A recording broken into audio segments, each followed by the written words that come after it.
সালামু আলাইকুম। The football জোনে আপনাদের সবাইকেই স্বাগত। মৌসুম শেষে বার্সেলোনা ছাড়বেন রবার্ট লেভানডস্কি। কিছুদিন ধরেই এমন গুঞ্জন সোশ্যাল মিডিয়ায় চলছে। আমেরিকা ভিত্তিক আন্তর্জাতিক ক্রীড়া নেটওয়ার্ক ইএসপিএন-এর বিশেষজ্ঞ জানুস মিকালিক জানিয়েছেন, পল স্টাইকারকে বেড়াতে জোর প্রচেষ্টা চালাচ্ছে শিকাগো ফায়ার। লেভানডস্কি যুক্তরাষ্ট্রে গেলে কেবল দল বদলেই হবে না, তৈরি হবে নতুন আকর্ষণও। ইন্টার মায়ামির মেসির বিপক্ষে বছরে অন্তত 2বার মুখোমুখি হওয়ার সম্ভাবনা থাকবে। সৌদি আরব, ইতালি ও তুরস্কের ক্লাবগুলোর আগ্রহের খবর থাকলেও স্প্যানিশ গণমাধ্যম মার্কার খবর যুক্তরাষ্ট্রে যাওয়ার সম্ভাবনা এখন আর কেবল গুঞ্জন নয়, বাস্তব বিকল্প হিসেবেই দেখা হচ্ছে। বার্সেলোনার সঙ্গে চলতি বছরের 30 জুন পর্যন্ত চুক্তির মেয়াদ রয়েছে লেভানডস্কির।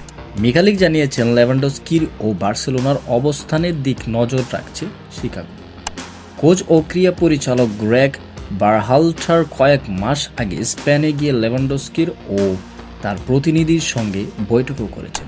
প্রস্তাবে বড় অঙ্কের আর্থিক প্যাকেজের পাশাপাশি 2028 সালের নতুন স্টেডিয়াম ঘুরিয়ে সুপার কাপ গড়ার দীর্ঘমেয়াদী পরিকল্পনাও রয়েছে।